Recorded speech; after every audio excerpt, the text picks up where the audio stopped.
Alright, hello all. So today, it's kind of a quick addendum to the physics project how-to app. There's a how-to tracker. I'm just going to kind of go through this deal again. So on the OIT My Courses page, right here, you'll see project. There it comes. So there's a couple things you can. Oh, that is my recipe for this week. It's pretty good too, by the way. I'm pretty happy about it. Turned out all right. No big deal. So one of these projects. So number one, okay. So you do want that should be a PowerPoint or similar, videos or pictures. So you're gonna be using some video analyzing equipment. It's pretty easy to do. You can include that. If you choose to use Excel, that's great, but make sure you include that as well. You should use Laplace and other methods. Whatever makes you happy in that regard. So project number one, or idea number one, is a little toy parachute guy. So take a little army man or whatever, and you make a parachute for him. When I was a kid, you could buy him that way. Now I don't know what you can do, but you can make some kind of parachute for him, and then toss him off a balcony or roof or whatever. You're gonna videotape the thing in your phone, okay? And then you're going to analyze the data. Now, the way we're going to analyze it is in a program called Physics Tracker. Now, there's an online Physics Tracker. This one I happen to have synced to my Google Drive, but you can do others. You can also download this as the standalone version, which is great. Well, there's a Physics Tracker that's a standalone program that runs in Java, and that's the one I would use if your computer will run it. If not, you can use the online version. Okay. Now,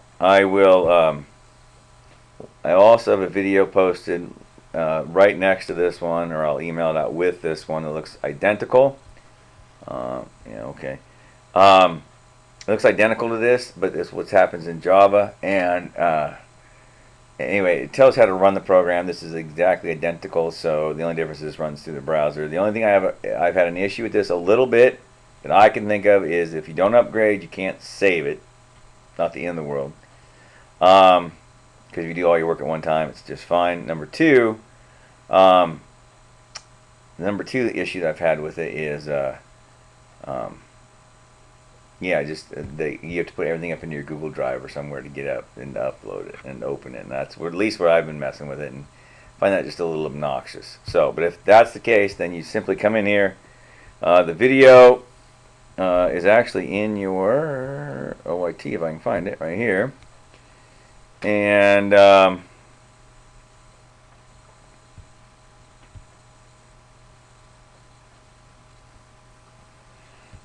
videos,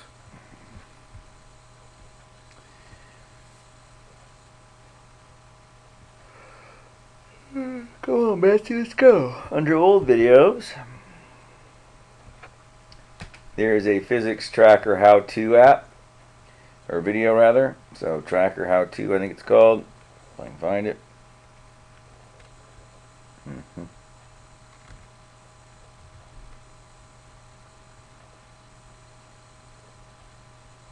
Come on, I just saw it. Oh, there's right there, you dummy. So you can watch this video. There's a video of me shooting a video. I found the video I was looking for, so what I'm going to do is open. Anyway, if you watch this video, Physics Tracker, it tells you how to run it. I'm not going to bore you with the details at that point. It is pretty straightforward.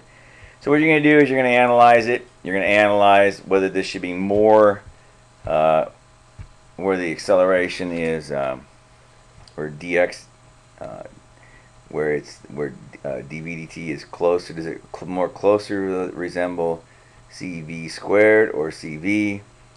You can read that in section 2.2 in the book. It talks about parachutes. Here's a hint. It's not very fast, so it's probably CV. You're going to fit a model to solve these equations by hand. How well they match up. What's the drag coefficient you're looking for, okay? How long will it be before he hits 95% of his terminal velocity? What is the terminal velocity? Okay, now, a couple different things you can do with the parachute, or you can use the coffee filter the same way. If you use a coffee filter, if you fluff it out, it actually will get up to its terminal velocity pretty quickly. And when that happens, you will see it falling at a constant rate, which will look linear when you do it. So whether you use a filter or whether you use the little army guy, I don't really care anymore. It's just kind of a good time. You could also film yourself bouncing the rear end of your car and then analyze with Physics Tracker. You can take data there and model it. You know that you're going to have a solution that's e to the negative t times cosine and sine. That's clear. Excuse me. The things you need to know: how much mass is sitting in the back end of your car approximately. C is the constants for your shock absorbers, and K is the constants for your springs. Those are sometimes easier to find than others. Sometimes especially if you use a car that you've just put in performance shocks and whatnot, you can actually see that. Sometimes you look up the OEM specs, and a lot of times you can't. But it's actually not that hard of a problem to do. It's kind of fun to find. And then you bounce up and down and let it go, and then you can watch it dwindle away and then solve that equation. Okay, of course, if you're sitting there bouncing up and down on it yourself, you're applying a force with a constant frequency. And so in essence, U would be the driving force. So it'd be mx double prime plus cx prime plus kx equals, like your 10, or not 10, good lord, that'd be 10 meters. Something like, I don't know, well, no, it would be a force. So yeah, it could be 10. Whatever, 100 newtons, whatever your force happens to be, sine of, whatever, 0.2t or whatever frequency you're bouncing it with, okay? So that's kind of a fun one to do as well. It is what it is. A lot of you electrical people like this, create an RLC circuit, and you can then model it. Of course, you can use your the program that you guys always use in electronics class. For the love of Pete, what's that thing called?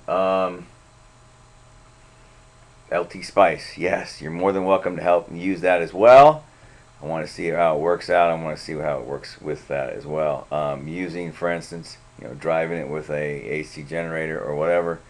There's a program called Insight Maker. You can ignore that. We haven't really done much with it this term. Sometimes I do, sometimes I don't. Don't worry about that. And then this one here, I don't mind this one, but if you're going to do this one, there should be at least 4 pages, at least, of typing and math for this one. And when I say at least, I mean at least. Okay, if people try to turn in like a half-page paper, no, not going to be okay with me. Okay, the idea here is Lanchester's laws and the Salvo models are some different models that they've been used to describe war and battles over the years. In essence, Lanchester's laws are the idea that the bigger side wins, basically a model of attrition. The Salvo method now is, let's say you launch, 30 cruise missiles. Usually you have to wait till they hit the ground, and then they salvo back at you. In the old days, everyone was shooting at the same time, so it's a little different story. You need to talk to me about them. Give me some examples. There are plenty of historical examples of when they worked them out. And then whatever. Something I've always wondered is, could you model a game of Risk with either of those? Okay, and if the person actually took the time to model it, and show their results, it'd be pretty darn impressive. And if a person really wanted extra credit, that person would probably get it. Again, that would take a lot of time and effort on your part, and a lot of write-up to do that. So a little half-page paper is not going to cut it. So I'm saying at least probably 4 pages of typing and some math on top of that in order for that one to count. Those are your project ideas. Let me know if you have any questions about them. We'll talk about it on Wednesday night.